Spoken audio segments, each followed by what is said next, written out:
আল্লাহ তাআলা কিয়ামতের দিন সাইয়েদনা নূহ আলাইহিস সালামকে বলবেন, নূহ তুমি কি দাওয়াত পৌঁছিয়েছো তোমার উম্মতের কাছে? নূহ আলাইহিস সালাম বলবেন, হ্যাঁ আমি পৌঁছিয়েছি। এবার নূহের উম্মতকে আল্লাহ জিজ্ঞেস করবেন, এ নূহের উম্মতেরা তোমাদের নবী নূহ কি দাওয়াত পৌঁছিয়েছে?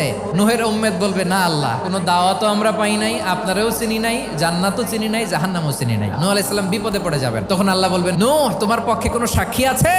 নূহ আলাইহিস সালাম বলবেন, আছে। কে?